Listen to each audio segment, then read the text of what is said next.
Which I apologize, David, that I don't supply you with farts. I know you supply me with so many, and I just never return the favor, and I'm a bad friend for that.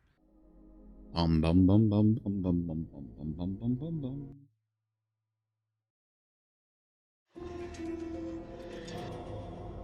Remedy. Remedy. Remedy. Remedy this motherfucker. Boom. Yeah. Oh no.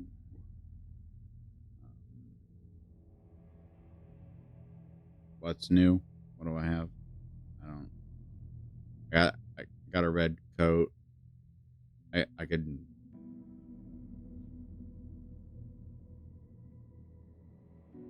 Okay, I bought the deluxe upgrade. That's how I played the Night Springs expansion. So why are you just now showing me all this shit?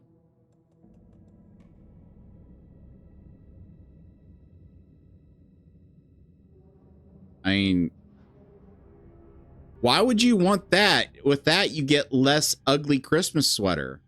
The more, especially when she takes off the FBI jackets, that's the best part because you get even more ugly Christmas sweater.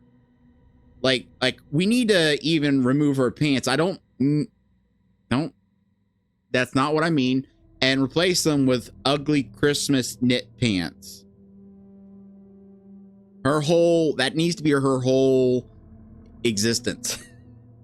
That needs to be what she's known for.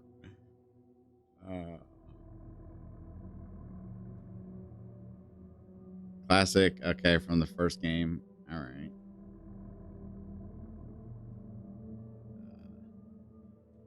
Whatever. I don't think I'm playing as either of these people in the DLC. I don't know anything about the DLC. I'm going to be honest. I don't know a damn thing about the DLC. So, I know that in my Night Springs thing, I said that Night Springs was like what if scenarios, and the DLC would like kind of conclude, like wrap up the story of the main game. But I was just kind of pulling that out of my ass. I'm not sure if this is I saw like one like one initial trailer that just showed like a bridge and then a building and then an elevator and then a corridor with a lot of blood. And that's it.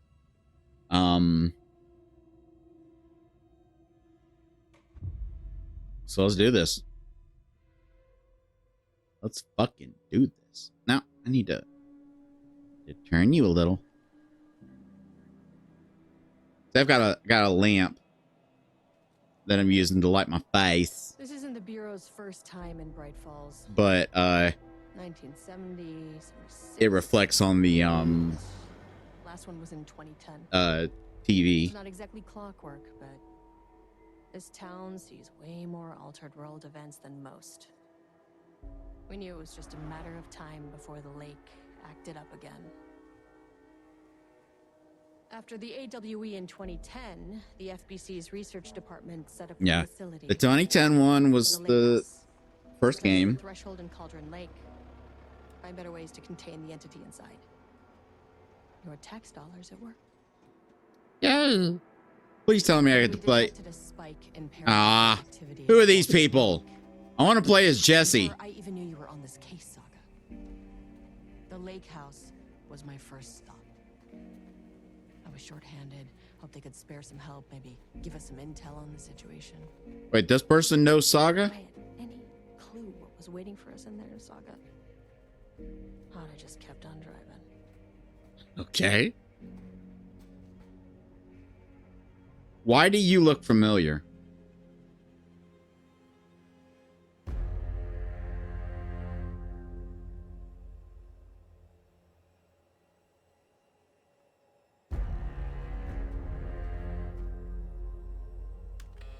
This is Agent Kiran Estevez responding to an AWE alert in the vicinity. I need to speak with the Marmons. It's been a while. It's been a while, but I know I recognize this character. You all set up the perimeter. I'm gonna do the roulette wheel that is Googling a character's name. Yes, ma'am. Because, you know, when you do that, the very first fucking word you might see is dead or something. A number of times I've looked up something just because I wanted to like find out like how old the character was, or like just anything about a character, or if like a character was mentioned at one point in the game and then later I'm like, okay, who was that character again? Or even like a boss battle. The number of times, like especially back in like the PS1, PS2 days, that I'd look up a walkthrough for his boss battle, and it would be like so and so who turns out to be the main character's father, and it's like, I just wanted to know how to beat them.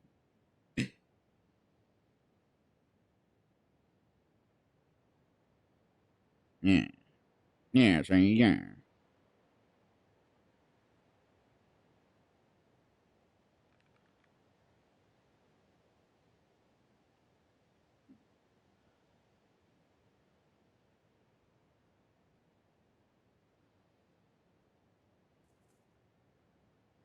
Okay, wait. Okay, yeah, she was in. Okay.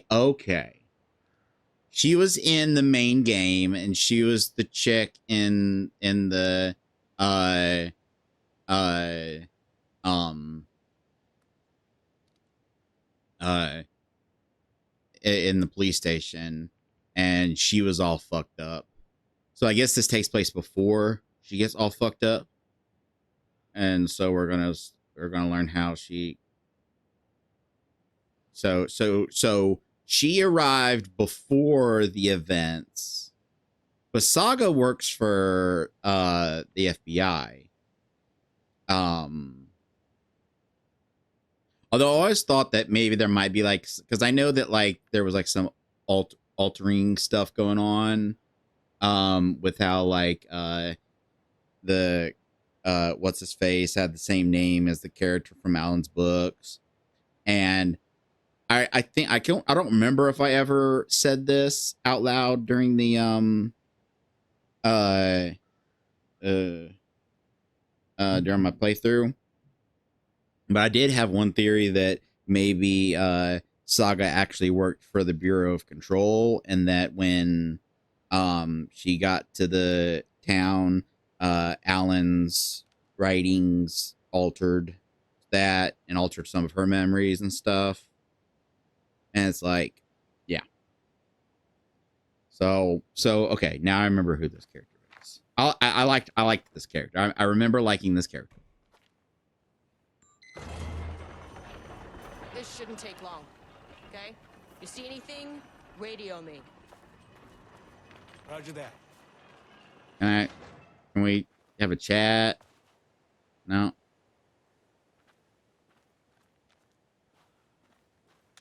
Okay, whatever.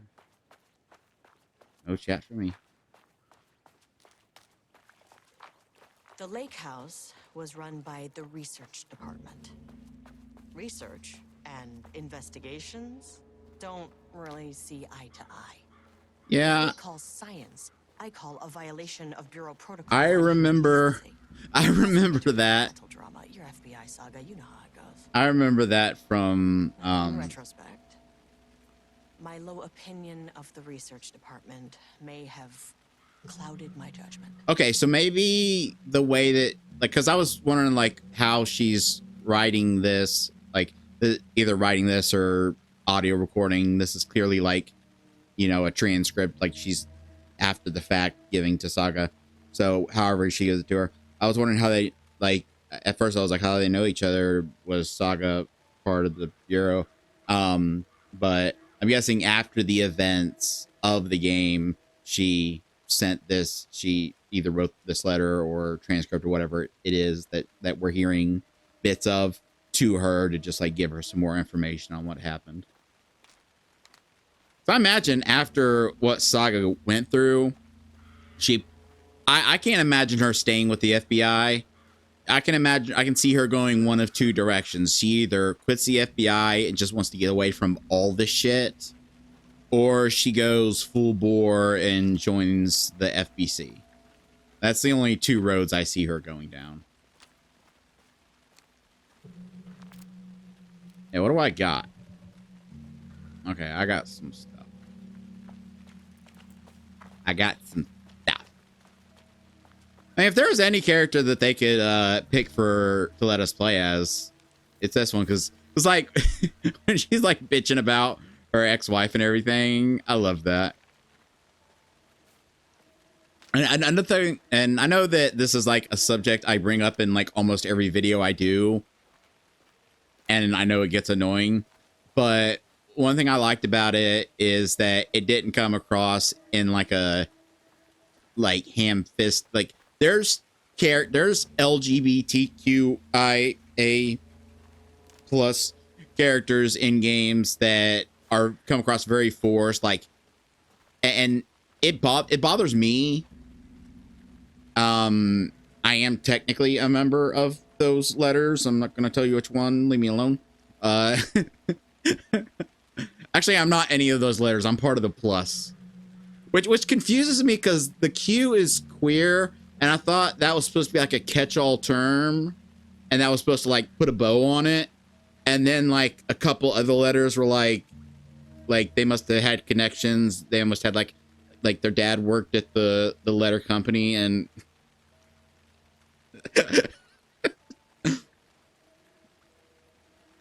because I know what the letters stand for: intersex, asexual, stuff like that.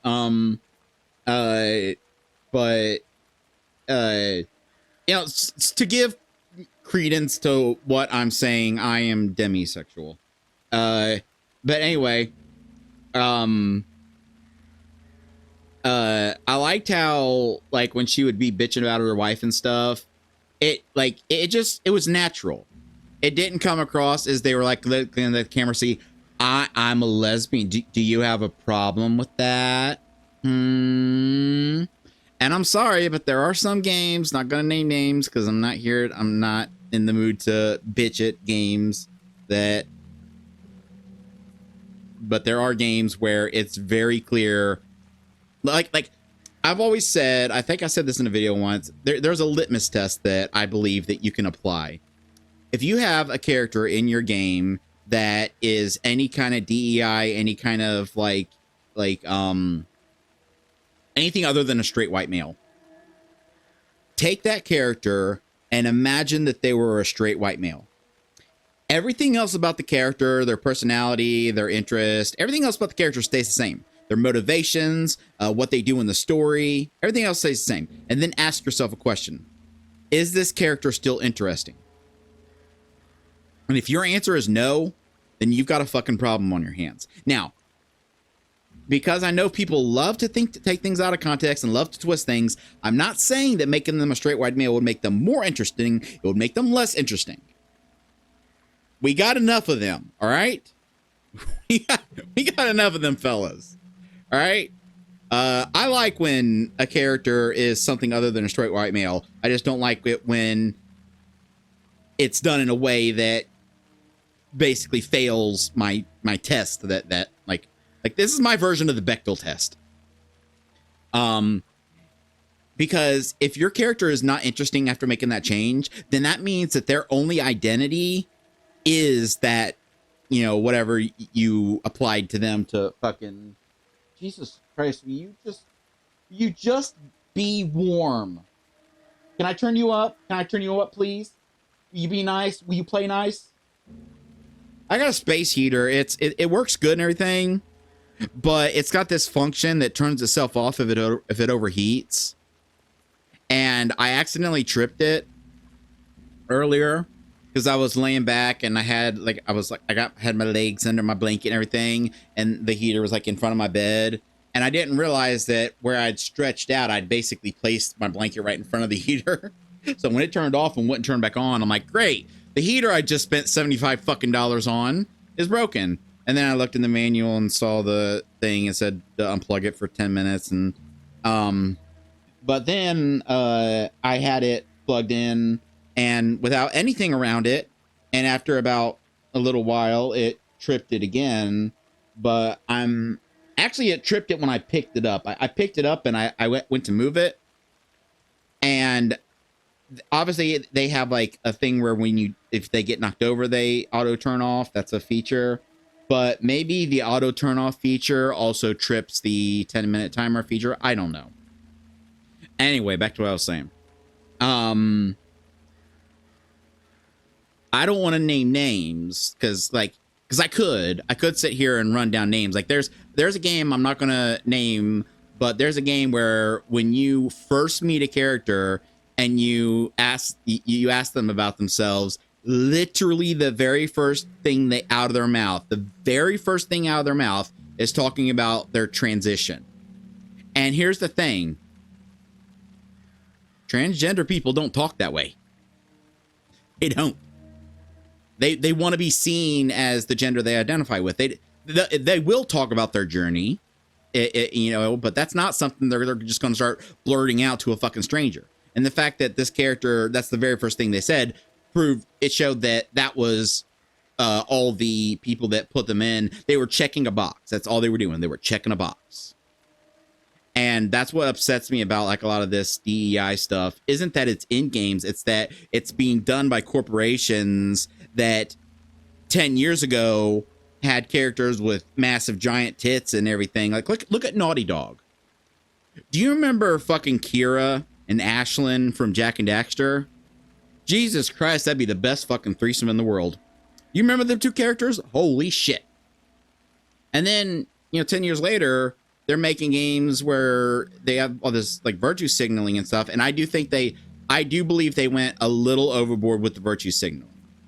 And it's not about having a character that is this or that or this or that. It's about how you portray it. Like that scene with the guy that makes her a sandwich and she acts like a bitch about it. It's like, or maybe you could use this as a moment to have a conversation about how we're all human instead of, although I guess maybe that could have been like a hint of the path Ellie was going to go down on, which I'm one of the few people that don't mind what happened to Ellie because I feel that the way Joel was and the kind of person he was and what she experienced and saw him do throughout their journey instilled that in her and gave her that willingness to go that distance. So I don't really have a problem with, the way they I have a problem with the ending. I do really dislike the ending because the ending only works if you've seen both sides of the story. And Ellie has not seen both sides of the story. So for her to, quit at the last second, it makes sense for us because we're, learning about the cycle of violence and breaking out of that cycle. But it makes no sense whatsoever for her to do it to spare. But anyway, other than that, like I said, I think they went a smidge too far with some stuff, but I still think that was a phenomenal fucking game. But yeah, and like I said, I think in my Zombies Ate My Neighbors video I put up recently, I'm sorry that I get like this when I play games. It's just I don't have really any like friends that I have some friends. I don't want like David or someone to see this and be like, oh, you don't consider me a friend. I mean, we're not close as we used to be, but things change. That's life. But like I don't have any friends that I can just sit and have like a long-term conversation with. And so when I get in front of this mic, it just starts coming out. But like anyway, like that's I think like, and I know that a lot of people would be against the test that I just put forth because they're part of the group that are only virtue signaling about this stuff to get brownie points. And they're only putting stuff in games because they think, oh, that this is where the market is going, not because they actually wanted to put, that stuff in there. But that I truly believe that is a good test. And like if you're writing, if you're making a game, if you're writing a book, if you're doing anything, if you have a character that is any kind of diverse, whatever, change that character into a straight white male. Not permanently, just imagine that character as a straight white male, and then imagine like how that character acts in the story, and be like, is this still an interesting character? And if your answer is yes, you've got you a good character. And like I said, that doesn't mean that that change made them a better character. That's not what I'm saying. Do not get that twisted. But I do think that if making that change makes them just a non-entity, which is the case with some characters in games, where if you take away the identity politics stuff, there's nothing left of the character. And those are shit characters, in my opinion. Like that's the equivalent, in my opinion, of like back in like the 70s, around like 60s, 70s, 80s, where like sitcoms would add like one token black character that was just over the top, every fucking cliche, because that's what the writers thought black people liked. You know, it's the same thing to me. But with this character, like I didn't even know she was gay, and then she mentions her wife, and that just, the fact that just rolled off of me, and I just enjoyed like her, you know, bitching about her ex, because who doesn't have a bitch about your ex story, proved that the writing was good. Whereas there's other characters in games where I linger on that because it was delivered in such a ham-fisted, forced way. So yeah. Out of the characters they could have picked to let us play as in this DLC, I think this is good. I did mention I'd want to play as Jesse, but at the same time, I know they're working on Control 2, so they probably don't want to, and they put Jesse in one of the DLCs for this, so I guess they don't want to like over Jessify us. But yeah, out of the characters. Now, obviously, people who have watched my playthroughs of these games would be like, what about Ati? Wouldn't you want to play as him? Not really. I know that may sound odd considering he's my favorite. Ati is my most favorite character that Remedy has ever created. But I don't think playing as him would be enjoyable. Because the mystique of who he is and what he is what makes the character so amazing. Maybe like a brief sequence where you play as him and you get like a glimpse into like who he is, like that could be interesting, but anyway. Hello? Agent Kiran Estevez, Investigations Department. Don't I have a... Do I not have a flashlight? There we go. Hold on. See, that ain't right, man. I don't like that. No one wants to check the individual carrying a firearm into a restricted government facility? Okay, so small complaint. Okay, well. And I do think that like when you make complaints, like the smaller, like the more nitpicky your complaints are, the more I think shows the quality of the game, because if there's a game with just huge glaring flaws, that's when it's going to stand up. But if you can only really nitpick and like pick at little things, that shows that the game is solid. But one complaint I have is that the whole focusing your flashlight thing, that's not a thing flashlights actually do in real life. Like, I mean, there are some flashlights that have multiple like levels of light, but that's not a thing that a normal flashlight does. That was a power that Alan wrote into the story in the first game. He wrote, I specifically remember there being a page or something where he wrote that the flashlight was almost instilled with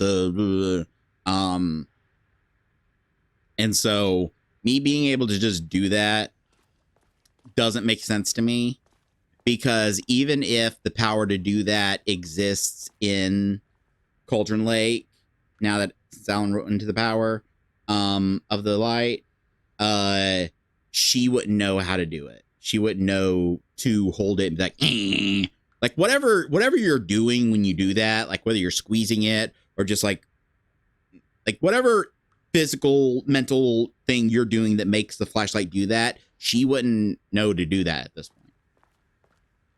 Like I said, very tiny, itty bitty nitpick. I get that.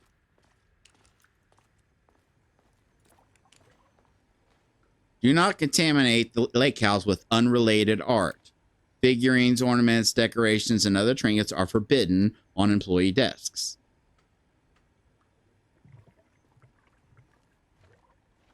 Why did you... You know, you're going to make that come to life. Just saying. I'm just saying. Just saying. Because that's what the whole thing of Cauldron Lake is. A lot of people, I've actually seen, like, because I've watched like reviews and like deep dives and stuff into these games, and I've seen people get it wrong on multiple occasions, and that actually surprises me. I've seen a lot of people say that it's just writers that can bring their stories to life. No, it's any art done near Cauldron Lake. That's why that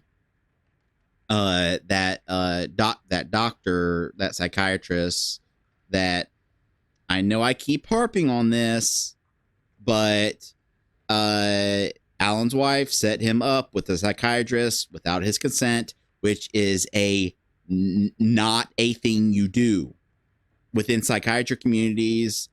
You know, I took psychiatry. I was going to be a psychiatrist. And you do not do that. That is not an okay thing. You can give ultimatums. You can say, hey, if you don't see someone, you don't get in therapy, we can't be together. But you do not bombard them with an appointment that they didn't know existed. And the fact that they just ignored that in the second game kind of bothers me. But at the same time, I think, like, at first it bothered me because it felt like they were trying to like make his wife seem so pure. Because another thing she did was she brought his typewriter, even though he said he didn't want to think about writing during the vacation. And they didn't mention any of those things. And at first I felt like they were doing that because they wanted to make her seem as pure and graceful and amazing as possible, so that Alan, being like this dark person and like even like Alan's like anger issues in the second game, she says that he always had anger, but the writing made it worse. No, in the first game, those issues didn't start until he was working on those books. He was different when they met. And those little changes bother me, but at the same time, I kind of get that maybe Remedy realized in the years since then that that's kind of not that was kind of a dick move and was kind of like a not okay thing for her to do. And given everything else about the character, that character would not do that. Does that make any sense? That character, as they're presented both in the first game and the second game, would not have done those things. The bringing the typewriter and setting him up with a psych, she would not have done those things. That's not the kind of person she was, because and I think that was just on the writer's behalf. They just didn't realize how big of a no-no that was. And so I think that's why they redacted those things. So it doesn't bother me as much as it initially did. The only thing that still does bother me is the fucking line from Herald of Darkness. Had he seen her drowning, would he have saved her from the darkness of the lake? Yeah, he did. He dove in. That's how he got into the dark place in the fucking first place. God damn it, Marco, pay attention. You know, I still don't know who that was on drums. I want to think it's the pianist for Poets, whose name I think is Marcus. But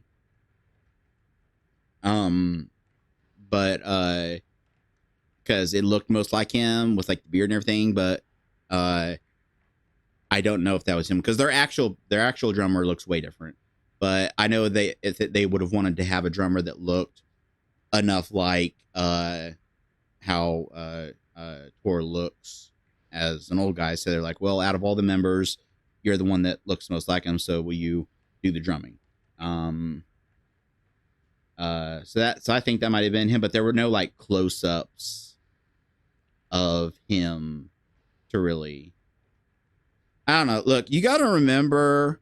You have to remember something. I am a huge fucking Remedy fanboy.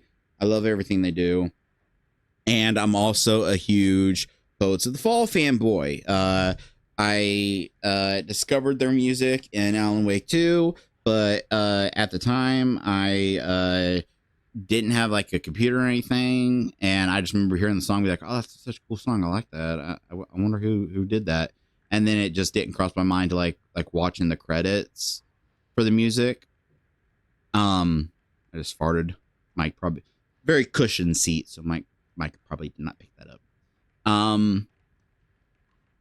Which I apologize, David, that I don't supply you with farts. I know you supply me with so many, and I just never return the favor, and I'm a bad friend for that. Um, uh, but by the time I would have like had internet access, like going to school or something, it had just slipped my mind to look that up. And then when Alan Wake came around, at that point I had internet, and I did look up who was doing the music, and that's when I discovered Poets of the Fall and fell in love with them. So you gotta understand that I get like double fanboy um uh when playing these games, because I'm a Remedy fanboy and my favorite band is Poets of the Fall.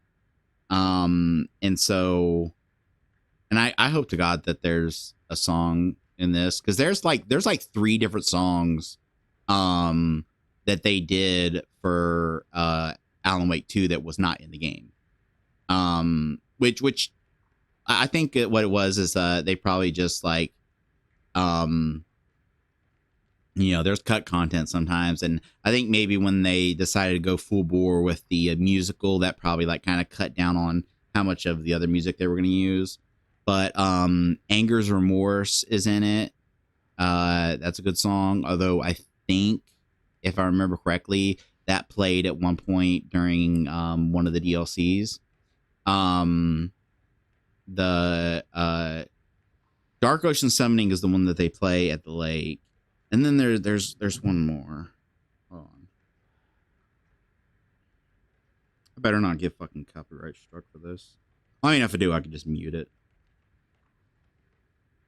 Come on. Come on. Come on. Back.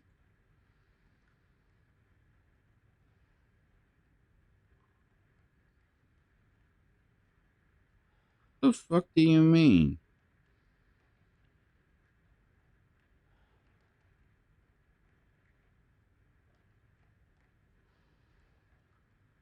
Fuck you. For some reason, when I type in Old Gods, it doesn't show any of the music that they did.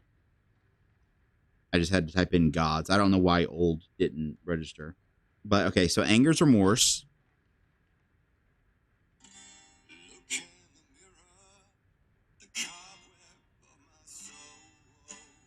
That play, I believe that play.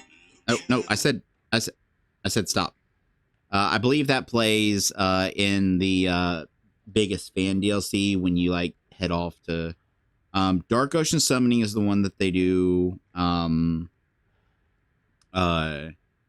uh on top of the truck, on top of the van at the end of the game.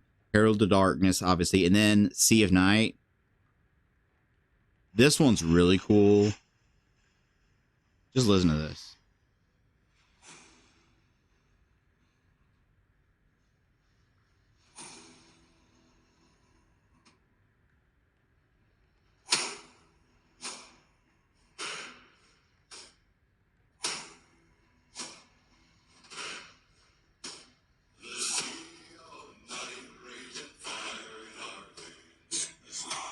Why the fuck was that not in the game?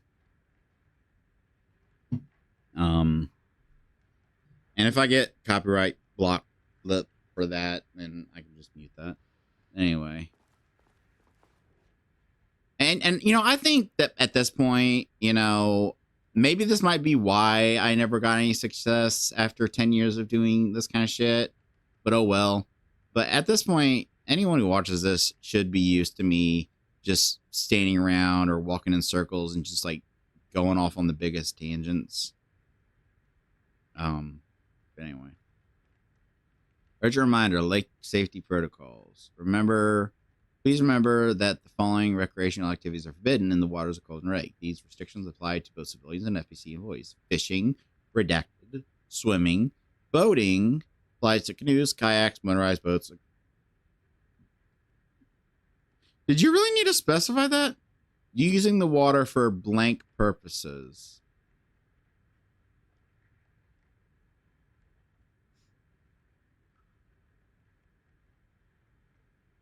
Water skiing, blanking in the water, that we know what that is. Don't take a shit in Cauldron Lake, okay? Your shit will come to life and eat you. Paddle birding, I have no idea what that is. These activities can result in redacted and estimated redacted % of cases. If you're unclear about any restrictions listed above, please speak with redacted.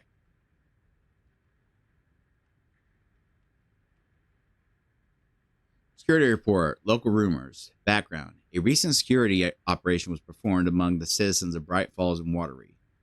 The goal of this operation was to ascertain public knowledge and opinion of the lake house and its operations. The following information was gained through covert listening and informal questioning. The local public appear to view the area around the lake house with fear. This is, of course, the intended reaction, as the Bureau has publicly marked the area as dangerous due to volcanic gases. However, there is a specific rumor among the public regarding a government facility in the woods run by mad scientists taking people for experiments. This rumor seems particularly popular among local youth, and its proximity to the truth is cause for concern. Proximity to the... You taking people for experiments, motherfuckers? Worst case outcome would be an increase in curiosity, possibly even aggression. It is possible that this is even the reason for the lake house's security breach back in blank.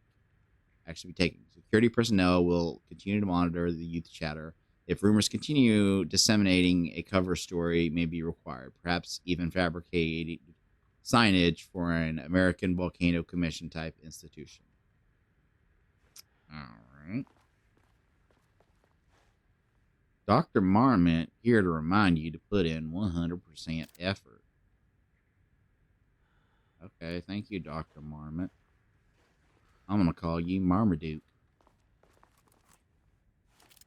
Any unaccompanied artists must be reported to security immediately.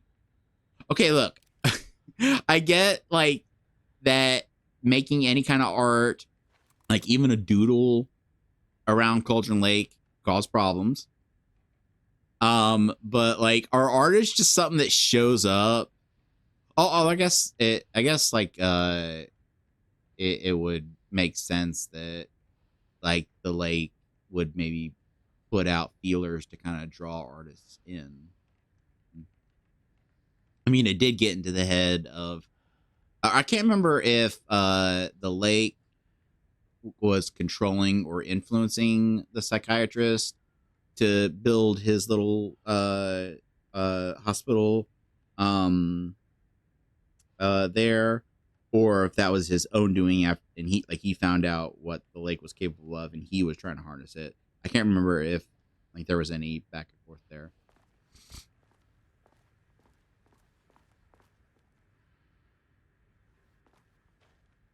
Why do you got lots of paper in a circle? I don't like that. You know what makes me sad? Okay, why do you got shit in a circle?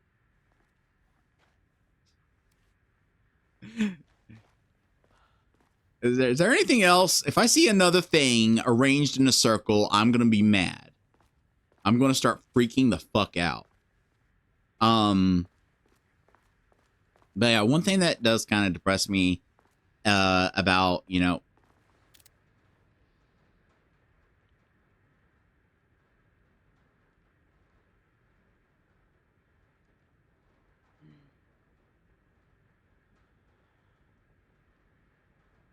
all hail donut circle. Okay, I'm not I'm not liking this. It's funny because I was gonna say one thing that always makes me sad about games is that environmental artists are like they're kind of treated poorly in a lot of game companies because environmental artistry is, how do I put this? I don't want to say it's an easy job. It's actually very hard. You know, David, I'm sure you can attest doing stuff in Blender is difficult. But it's one of the kind of jobs that doesn't require too much oversight.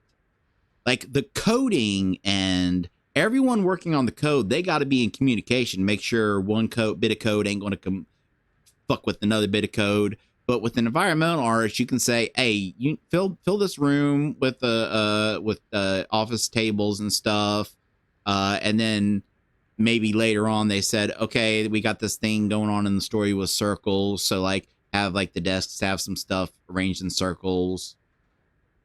It's something where you can. It's the kind of job where you can like put them to it and just like let them work at it, and then just like kind of look over their shoulder every now and then to make sure that like, you know, the theming and everything is cohesive. But it makes me sad because a lot of players just like walk right past all this shit and they don't like look at this thing. Someone took time to make this, to model all these buttons and shit. And yeah, sometimes things are like even sometimes major companies will buy some like pre-made asset packs for like little throwaway bits and bobs to put on a disc or something. Like hell, I remember Final Fantasy 15, which had its own issues, even though I liked it a lot more than a lot of people seem to. Um, uh,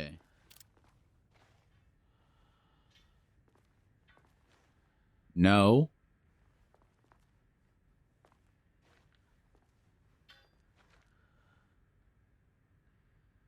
copy, copy, copy, no. I would shoot that, but I don't want to waste any ammo. I thought that said ass. Security, safety, censorship. That's not an. This. That's not a. It's not a. It's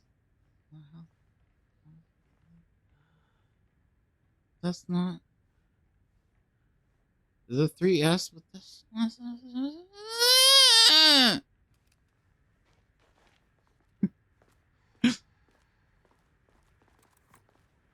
So I tend to when I play games, I tend to look at things that I know that get are worked on hard, but maybe don't get as much attention from people as they should.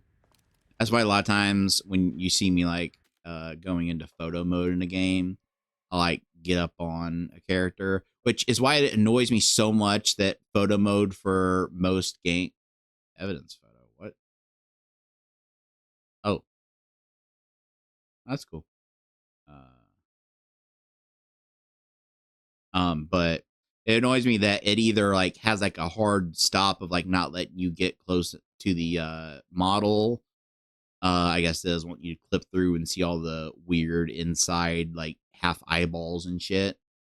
Or it just dithers it and makes the model disappear if you get too close. And it's like, no, I want to get like really close and check out like the stitching and stuff. Like out of everything like that graphics can be put towards in games, like clothing that has realistic like stitching and stuff on it is like number one to me. Like I love that.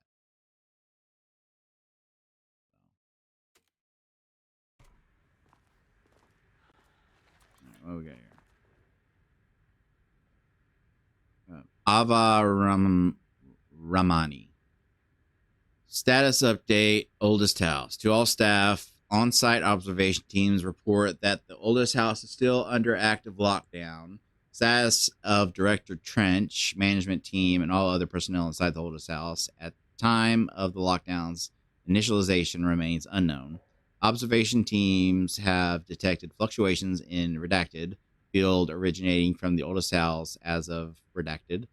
Interesting increasing in strength as it loops through a specific pattern every redacted hours.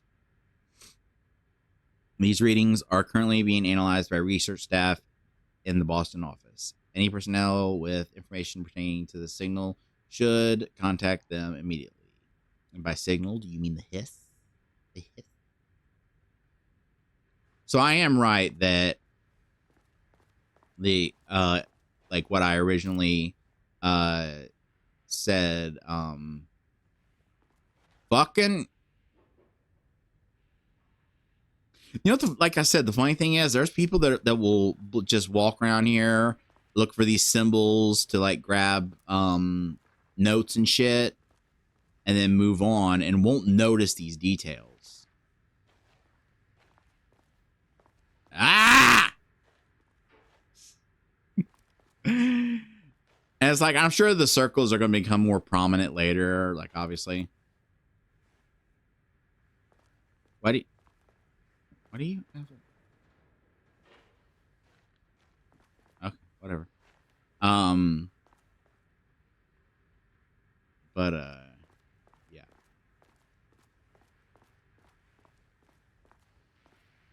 That's handy.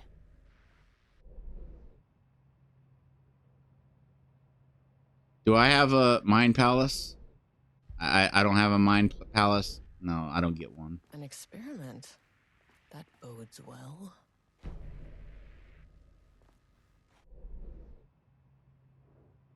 What am I? What did you update my map? You said you updated it.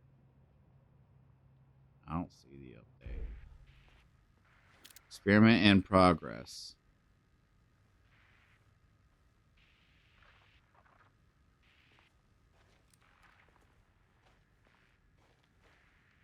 What if like there was like only one like circle thing, and then like the more you explore this office, the more you find, and they just like spawn in. Dr.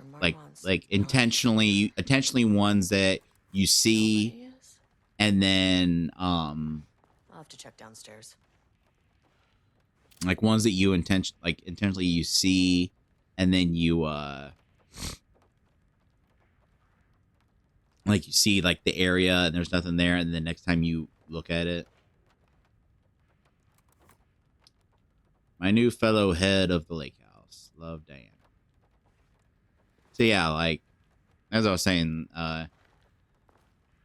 it's pretty much confirmed that the events of Control take place probably Must all be working on the lower levels. a year or I'll need less to head down. before this.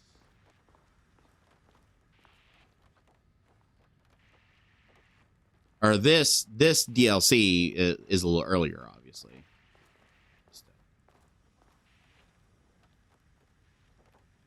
Science fact of the day, though most famous for acting, Hedy Lamarr also invented in her free time. She patented frequency hopping device for torpedo guidance system at the age of 38. Changing passwords, huh? Effective September 13th, all computer passwords must be reset daily to address security concerns. We are aware that this may be inconvenient change and lead to difficulty remembering password. We recommend using a permanent set of digits as the beginning of the password, followed by numbers that change daily. Try using significant personal dates, coordinates, etc. Do not use birthdays, the current date, phone numbers, etc. Please also remember that for the time being, passwords are not to exceed 6 digits. Okay. Please fill out the fields below before delivering the form to security. A new key card will be issued to you once you request. Jules Marmot, head of research, the highest required clearance, the highest one. I forget what it's called.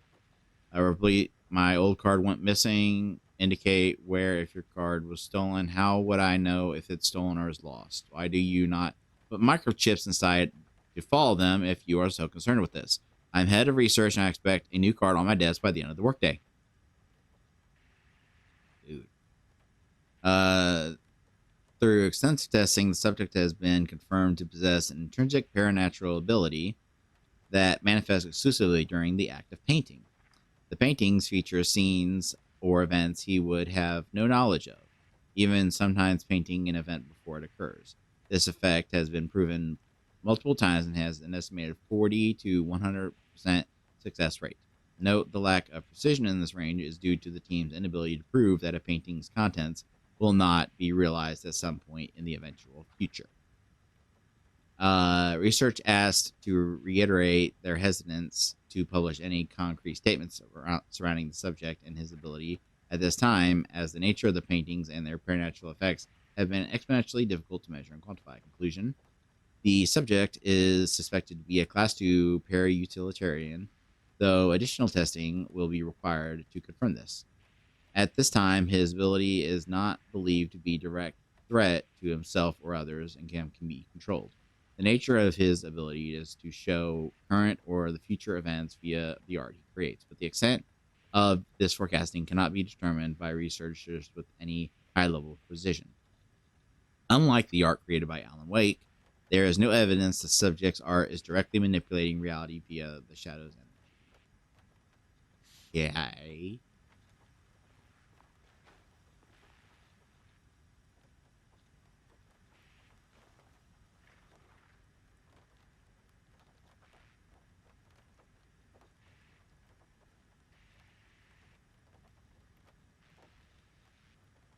Not use birthdays, the current date. I bet this douchebag used the current date 14/20/23. Hold on.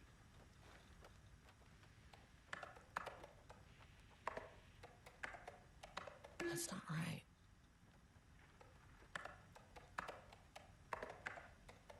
Damn it. Damn it. It would have been so great. Like such like a commentary on his character if that's what it was. Um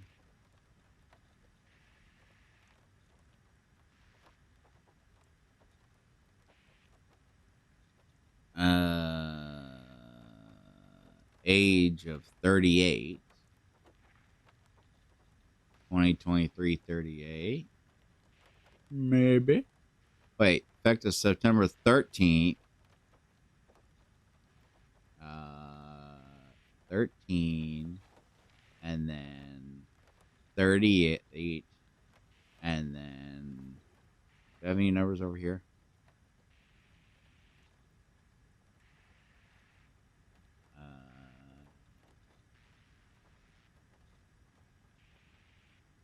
Couple numbers.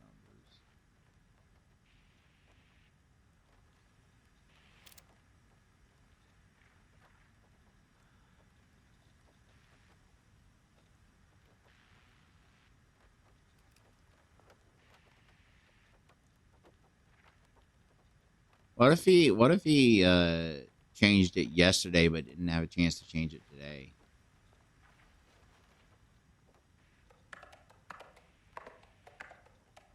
Nope. Yeah.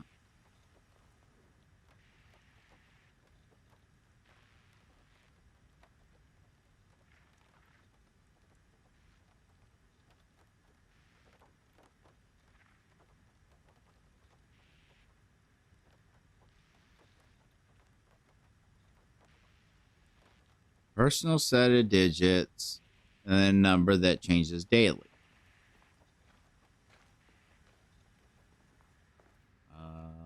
What's this? On the recommendation of the faculty and by virtue of authority vested in them by the trustees of Barrows University, have conferred on Jules Francois Mamont the degree of Doctor of Applied Sciences and is entitled to all the rights and privileges pertaining thereto. William Deverell, Chairman of the Board of Trustees, Paul Jensen, Dean of Barrows University. Exceptional award, grateful recognition, outstanding contribution to the Bureau's research by Casper Darling. I like Darling. Dr. Casper Darling, head of research. To senior leadership, Bureau of Control has determined to appoint Dr. Jules Marmot as head of research at the facility of Cauldron Lake. The appointment will be shared with Diana Marmot, effective upon the facility's completion on July 18th. July 18th? Are we thinking July 18th? So 07 1838. Ha ha! Unlock that door, bitch.